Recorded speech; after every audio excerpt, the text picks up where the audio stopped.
Boris Johnson, as a public figure, has no equal currently. He is an excellent study both for journalists as to how to be better journalists, and for anybody who interacts with the media, whether it be a lay person or a rising public figure, how you can interact with the media on your best form. To me, as someone in the media, every time I listen to Boris Johnson speak, his voice is like a warm oven, heating my cold, cynical media bones. It's a fantastic pleasure. And the clip I want to talk about today is a clip where the reporter, in the midst of an interview with Boris Johnson, he turns to Boris and says, "Oh, by the way, Boris, how much is a price of value bread?" And Boris Johnson, without skipping a beat, goes, how should I know? Is 48, 49 pence, honestly. I'll give you the price of champagne. How about that? Before you go, how much is the price of value bread? Value bread? Yes. Well, it depends, Nowhere to go. 50p, 49p. Have you been gelling up on your value bread? That's what Dave couldn't answer this morning. Right? The PM couldn't say. Oh, right. Well, anyway, I'm not. You mustn't. Do you buy value bread? I can tell you the price of a bottle of champagne. How about that? Is that the kind of thing you want me to say? And this is an excellent answer on two different levels. One, Boris Johnson is actually correct. This interview was in 2013, and that was around the price of value bread. It was 49.50 pence. He hit the answer on the head. And two, by answering the question and responding, well, why don't I just quote you? I'll quote you a bottle of champagne. He's being self-deprecating, but also pointing out the triviality of the question, being, listen, I know you guys all think I'm an elitist because, of course, I'm a politician, but you're also asking trivial questions here, reporter. Is that the kind of thing you want me to say? And this kind of gotcha question is not that uncommon. For instance, Howard Schultz, the former CEO of Starbucks, appeared on MSNBC when he was thinking about running for president. And the show that I think the only show that anybody ever watches on the channel, Morning Joe, although I'll be honest, I don't know how many people actually watch that show either.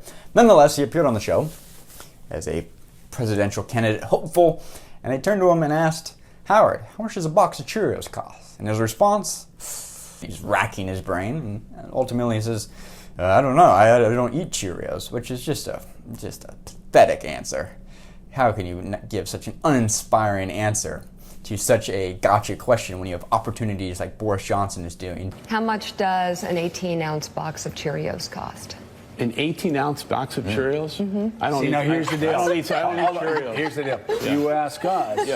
Yeah. Like budgets for the VA. We're going to ask you questions. I can tell you the price of a bottle of champagne. How about that? Is that the kind of thing you want me to say? But it's a great example of what Boris Johnson understands about the media that most people don't.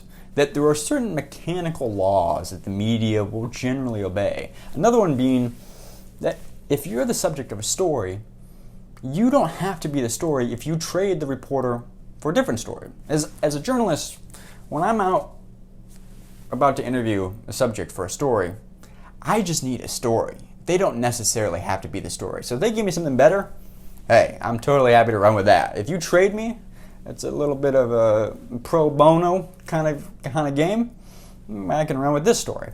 And nowhere is this better highlighted than when journalists are outside like a pack of raving chickens outside of Boris Johnson's house, wanting him to comment on some off-color remark he had made, and he hasn't come out. But then Boris Johnson emerges, carrying an array of home-brewed teas on a plate, and he walks out there with his little hat, and he says, listen, I'm not going to give you a comment, but you've been standing here all day, dutifully, trying to do your job, which I appreciate, so have a cup of tea, please. It's on me. Don't worry about it. Have a cup of tea. It's very cold. Will you have a cup of tea? Will you apologize for your Would comment? you like a cup of tea? Yeah, sure. You go on, have a cup of tea. Thank you. Do you regret? Do Would you like a cup of tea? Do you regret your comments? Do you regret your comments? Go on, have a cup of tea. Thank you very much. There you go. Will you answer my question? No, I'm here solely on a humanitarian mission because you've been here all day and you've been incredibly patient and I feel very sorry for you.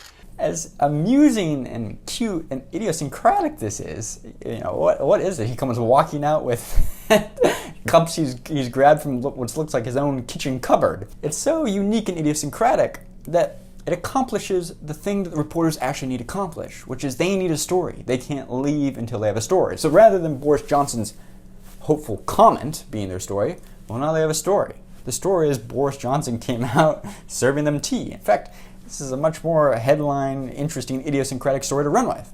And Boris Johnson, once again, accomplishes what he needs to do, not give any sort of comment, but 2, give reporters a story they can use. And that story is Boris Johnson delivering homebrewed tea. He's very deft and adept at handling these media situations, and he's a great study both for journalists and how to become better journalists and not allowed to be played by these various maneuvers. For instance, in our first clip, the journalist probably should have looked up himself what the value of cheap bread was, because if he had known it was 49 pence or 50 pence and was indeed that Boris Johnson was indeed accurate, he could have followed up immediately. Then Boris, well, my goodness, are you following the consumer price index? Do you think it should be higher? Do you think it should be lower? If he really cared about the question. But he didn't really care about the question. It was a gotcha question. By Boris Johnson subtly revealing that fact, it made the journalist look a bit silly. There was no follow-ups. But I can hear you already. You say, Alec, he just got lucky. Don't be ridiculous. You're overanalyzing these clips. Am I? Boris Johnson isn't a fool. This is a man who wrote 2 essays, one pro-Brexit, one anti-Brexit, and then thought about it, calculated about, weighed his options. And then the day of, he went with a pro-Brexit speech and position because he thought his chances of becoming prime minister were better that way. Were they? Well, he bided his time, and now he's prime minister. And what does he do? He becomes prime minister on the idea that there will be a Brexit no matter what, October 31st. And people say, oh, this won't happen, deal or no deal. And then, as soon as he becomes prime minister, he goes around Parliament and tries to prorogue Parliament, knowing that if he can cut down the time that Parliament can debate any sort of legislation that would block any sort of deal, hey, he can deliver on his promise. No, Boris Johnson is a sly, calculating fox, and underestimate both his level of research that he does and preparation behind the scenes and his ability to think quickly on his feet is to vastly underestimate him, which I see a lot of media and other political figures continue to do, even from my far distance in New York City across the pond. Now, he is a great study of things to understand about the media, how to become a better journalist, and how to handle journalists if you ever find yourself in that situation. Thanks for watching. Hopefully you enjoyed this video or found it interesting. Maybe I might make a few more on Boris Johnson. He is a treasure trove of insightful clips about how to interact with the media. Thanks for watching. I'll see you guys tomorrow. Like, subscribe. Bye.